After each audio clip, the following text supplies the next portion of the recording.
मी महेश कुमार बोरसे, समुपदेशक, प्रादेशिक विद्या प्राधिकरण मुंबई आयोजित व्यवसाय वाटा प्रगतीच्या दिशा या कार्यक्रमात आपले सर्वांचे सहर्ष स्वागत करीत आहे। आज आपल्याकडे संवाद साधण्यासाठी श्री सुरेश बोरसे साहेब इथे आलेले आहेत। नमस्कार सर। नमस्कार।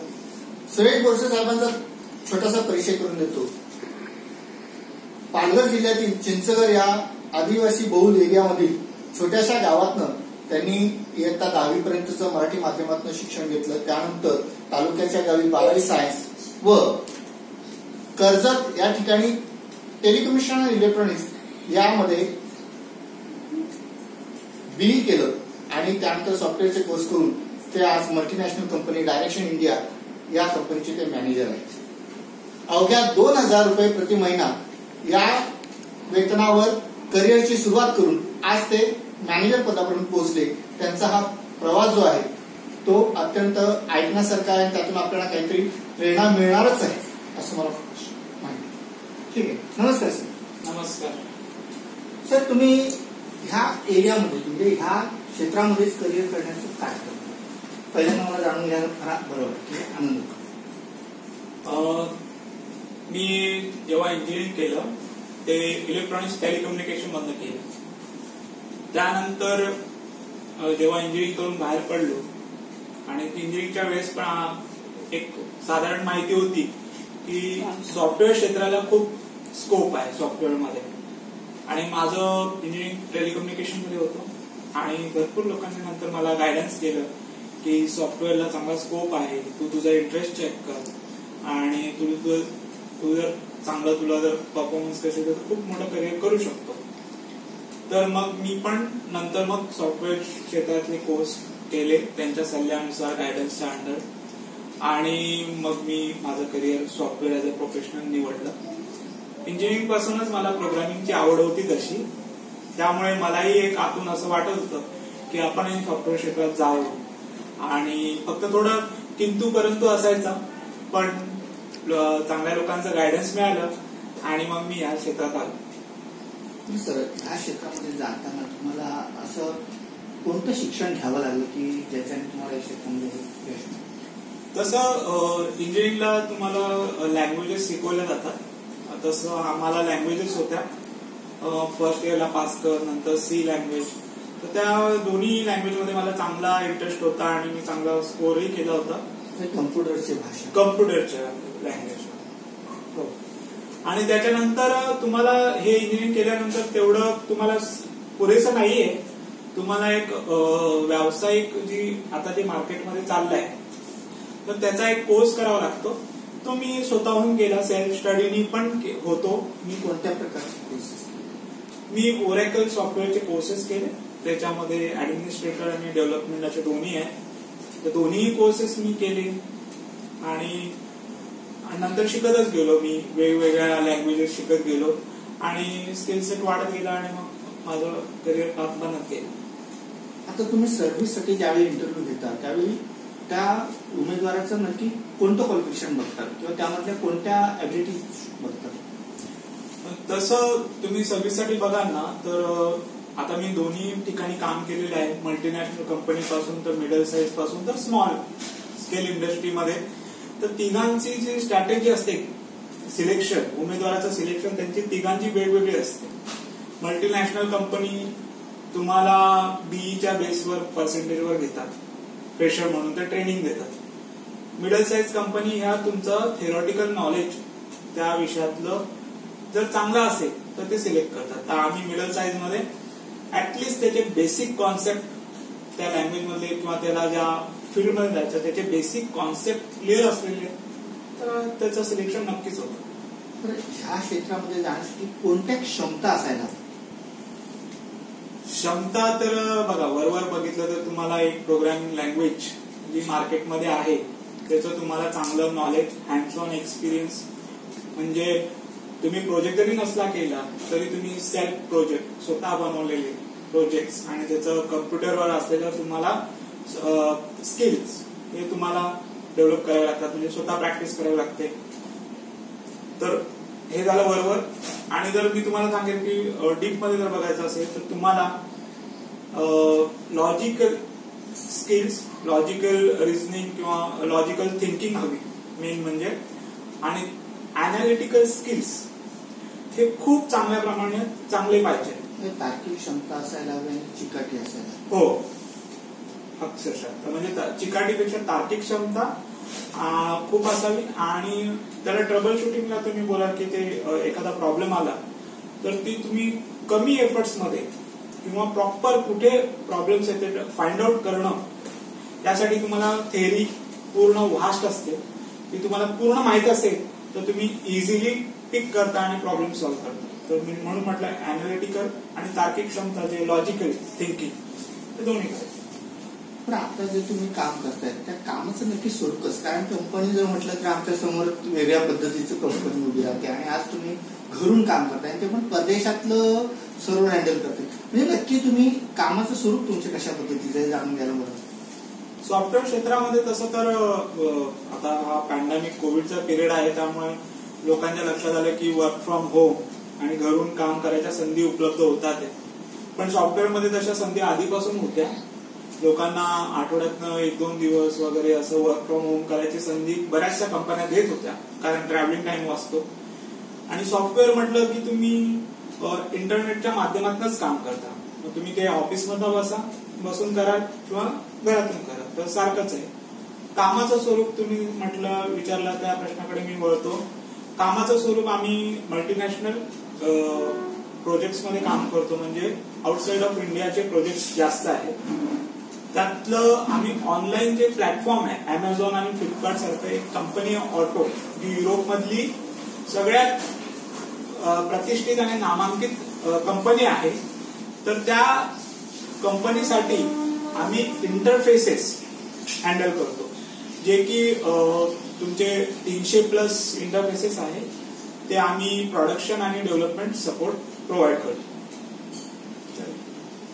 तुम्ही हे जे काम करता आहे ठिकाणी तुमचं कामाचं स्वरूप आहे की इथून तुम्ही म्हणजे परदेशातले करता, परदेशाचा टायमिंग आणि काही तुम्ही आता मराठी माध्यमातून त्या ठिकाणी गेलात, तिकडची ती लँग्वेज मराठी, मग याच्यामध्ये तुम्हाला काही अडचणी येणार नाही? तसं प्रोग्रामिंग करायला तुम्हाला इंग्लिश खूप छानपैकी बोलायला पाहिजे किंवा खूप छानपैकी लिहायला पाहिजे, हा गैरसमज आधी दूर केला पाहिजे. कारण इंग्लिश आणि प्रोग्रामिंग मध्ये खूप मोठा डिफरन्स आहे. याच्यामध्ये तुम्हाला टास्क दिलं जातं की हे असं बनवायचं आणि एक सेट ऑफ इन्स्ट्रक्शन असतात ज्या ठराविकच असतात आणि ते वापरून तुम्हाला ते टास्क कम्प्लीट करायचं. त्याच्यामध्ये तुम्हाला इंग्लिश खूप हायफाय बोलायचं आहे किंवा हायफाय लिहायचं आहे हा प्रकार अजिबात नाहीये. तुम्हाला ती लँग्वेज शिकल्यावर त्याच भाषेला नाही, ते एक मॅनेजमेंटकडे जर तुम्हाला वळायचं असेल तर नक्कीच तुम्हाला जेव्हा लोक काय आता आजकाल लोक सॉफ्टवेअर मध्ये आल्यानंतर मॅनेजर किंवा मॅनेजर पोस्टचं त्यांना खूप भरपूर अट्रॅक्शन असतं, त्यासाठी त्यांना ते इंग्लिश लँग्वेज आवश्यक आहे. पण त्यांनी लक्षात घेतलं पाहिजे की मॅनेजमेंट आणि टेक्निकल ह्या वेगवेगळ्या गोष्टी आहेत. तुम्ही टेक्निकल आयुष्यभर टेक्निकल मध्ये राहू शकता आणि तुम्हाला इंग्लिशचं तसं काही जास्त काही अडचण येणार नाही आणि त्याच्यामध्ये खूप काही एक्सपर्ट असायची गरज नाही. तुम्हाला बेसिक लेवलचं इंग्लिश आलं तरी मला वाटतं पुरेसा.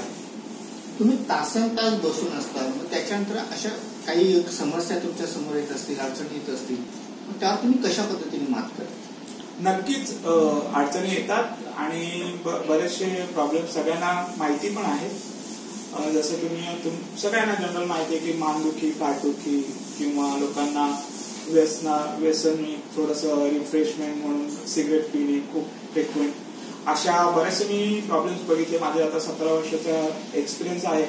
या 17 वर्षामध्ये मी या अशा लोकांना जवळून बघितलेले आहे आणि त्यांचे प्रॉब्लेम्सही बघितले आहेत आणि गेलोही त्याच्यातून की कसा हा प्रॉब्लेम्स होतो. पण लक्षात घ्या की सगळ्या प्रोफेशनमध्ये कुठला ना कुठला प्रॉब्लेम हा असतो. तुम्ही त्याला ते कसं मॅनेज करता.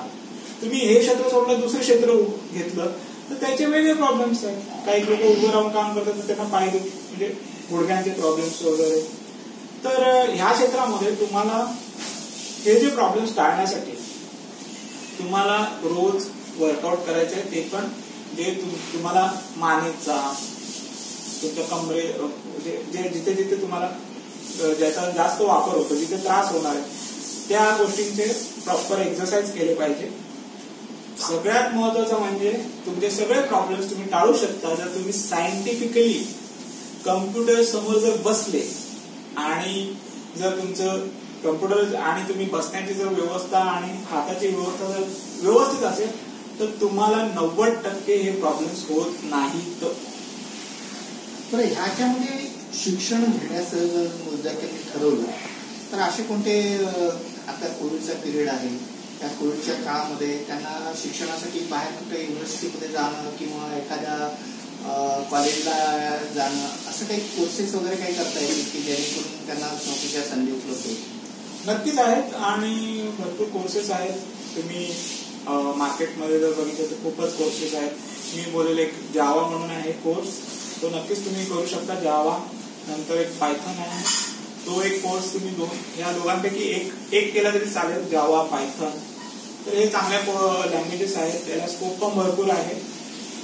राहिलं गोष्ट तर कोविडचा पिरियड असल्यामुळे तुम्ही आज घरूनही शिकू शकता आणि तुमच्याकडे जरी सेटअप नसेल तरी ऑनलाईन तुम्हाला ब्राउझर थ्रू म्हणजे आपण वेबसाईटवर तिथे ऍक्च्युली आपण कमांडची प्रॅक्टिस करू शकतो. म्हणजे तुम्हाला गरज नाही तुमच्या मशीनमध्ये ते सॉफ्टवेअर हवंय. तर अशा भरपूर फॅसिलिटीज आता आहेत आणि त्याचा वापर केला पाहिजे. आणि ऑनलाईन एज्युकेशन हे खूप स्वस्त पण आहे, क्वालिटी पण आहे आणि खूप म्हणजे त्याचा इफेक्टिव्ह पण आहे. आणि ज्याला करायचं आहे करणाऱ्याला सगळं आहे. कारण द्यायला काय आता वावच नाहीये की मी इकडे जाऊ शकत नाही. हा आपलं लेक्चर तुम्हाला सगळं घरी बसल्या तुमच्या हातात अवेलेबल आहे. तर त्यामुळे नक्कीच लोकांना कोरोना काळामध्ये या क्षेत्रामध्ये पण म्हणजे घरी बसूनही आपण शिक्षण घेऊ शकतो आणि नक्कीच आपण नोकरी मिळवू शकतो. नक्कीच. तर यासाठी मिनिमम क्वालिफिकेशन काय असावं? मिनिमम क्वालिफिकेशन मी सगळ्यांना सांगू इच्छितो की जे ग्रॅज्युएट आहेत आणि त्यांचा ग्रॅज्युएशन मध्ये मॅथ्स हा जर सब्जेक्ट असेल तर ते या सॉफ्टवेअरमध्ये वळू शकतात. अन्यथा त्यांनी याच्यामध्ये येण्याचा काही प्रयत्न करू नये, कारण मग तुम्हाला चांगला स्कोप नाहीये. पण मी हे बोललो प्रोग्रामिंगसाठी, तर सॉफ्टवेअरचे दुसरे पण कोर्सेस आहेत जे 12वी नंतरही करू शकतात. जसं DTP आहे, अॅनिमेशन आहे, तिथे तुम्हाला ह्या गोष्टींची शक्यतो जास्त गरज पडत नाही. तर मग सॉफ्टवेअर हे जर बघायला गेलं तर ते सगळ्यांसाठी ओपनच आहे. सगळ्यांसाठी कोणीही करू शकतं. पण ज्यांना करिअरच करायचं आहे लँग्वेजमध्ये, प्रोग्रामिंगमध्ये, त्यांच्यासाठी ग्रॅज्युएशन आणि मॅथ्स. आणि ज्यांना प्रोग्रामिंग सोडून इतर याच्यामध्ये जसं अॅनिमेशन, DTP याच्यामध्ये जर करायचं असेल तर ते नक्कीच 12वी नंतर खरंच हा ऑप्शन घेऊ शकतात आणि चांगला त्यांना एक म्हणजे रोजगार मिळू शकतो आणि कायमस्वरूपी मिळू शकतो. बरं, ह्या कोरोना काळामध्ये बऱ्याचशा रोजगारांवर बराचसा इफेक्ट झालेला आहे. तसं याच कोविडचा आणि या कोविड नंतर ह्या क्षेत्रावर काय परिणाम होतील असं तुम्हाला वाटतं? कोविडचा ह्या क्षेत्रावर परिणाम असा आहे की हा परिणाम सध्या सकारात्मक आहे की कोविडमुळे जास्तीत जास्त वर्क फ्रॉम होम संधी उपलब्ध झालेल्या आहेत. बरेचसे बिझनेस ऑनलाईन जातात आहे, त्यामुळे या क्षेत्राला अजून जास्त स्कोप आलेला आहे. ऑनलाईन गेल्यामुळे जास्त स्कोप आलेला आहे. लोकांना जास्तीत जास्त सॉफ्टवेअर हवे, जास्तीत जास्त ऑनलाईन सगळं प्लॅटफॉर्म हवं आहे. तर ह्या क्षेत्राने मला वाटतं अजून मार्केट तर एकदम सुरुवात केलेली आहे. यांना खूप मोठा लांब पल्ला गाठायचा आहे. त्यामुळे खूप संधी आहे, प्रचंड संधी म्हटलं तरी काही वावगं नाही. प्रचंड संधी आहे. जेवढे लोक येतील त्याच्यापेक्षा जास्त जॉब्स आहेत. या क्षेत्रामध्ये या क्षेत्रावर उलटा परिणाम याच्यामध्ये अजून संधी झाली. तुम्ही असा विचार केला की लाख लोक आहेत, लाख लोक सॉफ्टवेअर करतात आहे, तर मी काय करू शकतो? नाही, लाख लोक येतात तर 1 करोड ऑपॉर्च्युनिटी आहे. मी असं बोलेन. हा 10%. बरं, ह्या क्षेत्रामध्ये यायचं असेल प्रत्येकाने आपल्यामध्ये ज्या ऍबिलिटीज बघितल्या, तुम्ही म्हणाला की त्याला इंग्लिशचं एवढं हे नाही, त्याला जुलबी इंग्लिश जरी आली तरी चालेल, ग्रॅज्युएशन असणं गरजेचं आहे, पण दुसऱ्या कोणत्या शारीरिक क्षमता पण असायला पाहिजे त्यांनी बघायला हवं? नाही, शारीरिक क्षमतेचा आणि याचा काही संबंध नाही. तुम्हाला फक्त तुमची थिंकिंग, मी म्हटलं ना 2 महत्वाचे स्किल्स आहेत, लॉजिकल थिंकिंग आणि अनालिटिकल स्किल्स आणि सगळ्यात महत्वाचं तुम्हाला असलेली आवड. फिजिकल क्षमता तुम्हाला तसं काय तुम्हाला खूप स्ट्रॉंग 10 पुलअप्स मारायचे 50 बैठका मारायचे असं काही प्रकार नाही. तुम्ही अत्यंत महत्वाची माहिती दिली. या कोविड काळात पण एक काहीतरी आशेचा किरण आहे की ज्याच्यामध्ये लोकांना रोजगाराच्या संधी उपलब्ध होणार आहेत आणि यासाठी पण फार मोठ्या काही कॉलेजेसमध्ये जाणं किंवा काही याची गरज नाही. पण याची काहीतरी मूल्यमापनासाठी या सॉफ्टवेअरचे कोर्सेस झालेले असतील याच्यासाठी काही मूल्यमापनासाठी काही ऑनलाईन वगैरे एक्झाम्स वगैरेची काही सोय आहे का? हो, मी सांगायचं विसरलो की तुम्ही जरी घरी बसून जरी ऑनलाईन शिकला किंवा ऑनलाईन कोर्स केला तरी तुम्ही ऑनलाईन एक्झाम दिली तर ते फार बरं असतं. कारण बाकीच्या इंडस्ट्रीतल्या लोकांना कळतं की तुम्ही त्या एका पर्टिक्युलर सॉफ्टवेअरचं चांगलं नॉलेज ठेवता. तर ते दाखवण्यासाठी ऑनलाईन एक्झाम्स आहेत. त्या प्रत्येक सॉफ्टवेअरच्या ऑनलाईन एक्झाम आहेत आणि ते ऑनलाईन एक्झाम्स तुम्ही देऊ शकता आणि द्यायलाच पाहिजे. आणि त्या दिल्यावर तुम्हाला रोजगाराची अजून जास्त प्रमाणामध्ये संधी उपलब्ध. बरं, ह्या क्षेत्रामध्ये येण्यासाठी तुम्ही जे सांगितलं ऑनलाईन एक्झाम्स कशा पद्धतीचे असू शकतात? ऑनलाईन एक्झाम कशामध्ये असतील? त्याची काही फीज वगैरेची काही क्रायटेरिया आहे? नक्कीच. ऑनलाईन एक्झाम मध्ये तुम्ही जे एखादा समजा जावा घ्यायचं आहे तर त्याचं एंटरप्राइज एडिशन तर त्याची एक एक्झाम ती जावा कंपनीची ज्या सन कंपनीचं आहे ते सन सर्टिफिकेशन म्हणून अवेलेबल असतं सन कंपनीचं. त्याच्यामध्ये तुमचं असोसिएट, प्रोफेशनल, एक्सपर्ट या 3 प्रकारच्या डिग्रीज तुम्हाला मिळतात आणि त्या ऑनलाईन एक्झाम तुम्हाला पर्टिक्युलर सेंटरमध्ये जाऊनच द्यावे लागतात. घरी बसून ऑनलाईन एक्झाम दिलेल्याला काही जास्त अर्थ नसतो. तर तुम्ही ज्या सेंटरवर जाऊन ऑनलाईन एक्झाम दिलेल्या आहेत त्यांनाच तुम्ही ग्राह्य धरलं जातं आणि त्या खूप चांगल्या आहेत आणि त्याची फीस तुम्ही ऑनलाईनच भरता येते आणि स्लॉट बुक करून तुम्हाला हवं त्यावेळेस हवे त्या दिवशी जाऊन ती एक्झाम बुक करून तुम्ही त्या सेंटरवर देऊ शकता आणि दिल्यानंतर तुम्हाला लगेच इमिजिएट 1 मिनिटात तुम्हाला रिझल्ट मिळतो. हा, रिझल्ट साठी वाट बघायला लागत नाही आणि तुम्ही त्या दिवशी त्याचं सर्टिफिकेशन घेऊ शकता. नोकरीसाठी ऑनलाईन त्याच्यामध्ये ऍप्लिकेशन करू शकता म्हणजे जास्त कुठे भरायला नाही. हो, तुम्ही जे सर्टिफिकेशन केलंय त्या सर्टिफिकेशनचा एक लोगो ती कंपनी तुम्हाला देत असते. तो लोगो तुम्ही ऑफिशियली तुमच्या बायोडेटावर टाकू शकता. तो लोगो बघून लोक तुम्हाला नक्कीच ज्या लोकांनी सर्टिफिकेशन केलं नाही त्याच्यावरती तुम्हाला प्रेफरन्स मिळेल आणि ते तुम्हाला कॉल करतील आणि पहिला तुमचा इंटरव्ह्यू होईल आणि मग त्यांनी सर्टिफिकेशन नाही केलं त्यांचा नंतर होईल. असं आहे. याच्यामध्ये भरपूर संधीच्याबद्दल आपण भरपूर व्यवस्थित योग्य आणि ती माहिती दिली. त्याचा फायदा नक्कीच आमच्या प्रेक्षकांना होणार आहे. जाता जाता तुम्ही याच्यामध्ये करिअर करण्यासाठी उत्सुक असलेल्या उमेदवारांना कोणता सल्ला द्याल? त्याच्यामध्ये प्रचंड संधी आहे, पैसाही भरपूर आहे आणि म्हणजे इथे ज्याच्याकडे स्किल आहे ज्याच्याकडे खूप काही चांगलं ज्ञान आहे या सॉफ्टवेअर मधलं तर त्याला चांगली संधी सुद्धा आहे आणि चांगलं उत्पन्न तो मिळू शकतो. त्यामुळे ज्यांना वाटतंय की सॉफ्टवेअर मध्ये करिअर करायचं आहे त्यांनी नक्कीच या सॉफ्टवेअर क्षेत्रामध्ये या आणि ज्यांना नाही वाटत त्यांनी सुद्धा हे शिकलेलं वाया जाणार नाही आणि याचा तुम्हाला नक्कीच फायदा होईल. तोटा अजिबात होणार नाही. त्यामुळे सगळ्यांनी सॉफ्टवेअर शिकलंच पाहिजे, सॉफ्टवेअरचं नॉलेज घेतलंच पाहिजे आणि याच्याकडे चांगली संधी म्हणून तुम्ही बघा आणि नक्कीच मी सगळ्यांना सांगेन की तुम्ही या आणि करा. अत्यंत उपयुक्त अशी माहिती. ह्या करिअर विषयी आपणास कुठल्याही प्रकारची समस्या असेल, अडचण असेल किंवा त्याच्यामध्ये अधिक जाणून घ्यायचं असेल किंवा याच्यावर तुमचा एक अभिप्राय डिस्क्रिप्शन बॉक्समध्ये दिलेल्या मेल आयडी वर तुम्ही पाठवू शकता. त्यानंतर अधिक दुसऱ्या करिअर विषयी जर माहिती मिळवायची असेल तर महाराष्ट्र शासन व युनिसेफ व आस्मा फाउंडेशन यांच्या संयुक्त विद्यमाने तयार करण्यात आलेल्या महाकरिअर पोर्टलवर आपण व्हिजिट करा. या पोर्टलमध्ये आपणास करिअरमधील संधी, करिअरसाठी लागणारे शिक्षण व याच्यामध्ये त्या करिअरमध्ये कोणत्या प्रकारचं कार्य करावं लागतं याबद्दलची संपूर्ण इत्थंभूत माहिती दिलेली आहे. यासाठी आपण त्या करिअर पोर्टलवर व्हिजिट करा.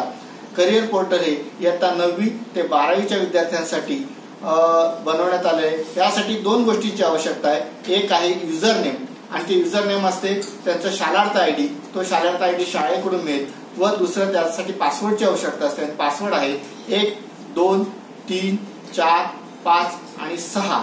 या 1 ते 6 अंकांचा वापर करून ते पासवर्ड त्याच्यावर त्या पोर्टलवर व्हिजिट करू शकतात व अधिक माहिती जाणून घेऊ शकतात. आमचा व्हिडिओ कसा वाटला याबद्दल तुम्ही अभिप्राय दिलेल्या डिस्क्रिप्शन बॉक्समध्ये दिलेल्या मेलवर पाठवा. महाकरिअर पोर्टलवरची संपूर्ण माहिती डिस्क्रिप्शन बॉक्समध्ये देण्यात आलेली आहे. आणि आमचा ह्या व्हिडिओला आपण लाईक व सबस्क्राईब करा. आपण इथे आलात त्याबद्दल धन्यवाद. पुन्हा भेटूया पुढील करिअरसाठी माहितीसाठी. नमस्कार.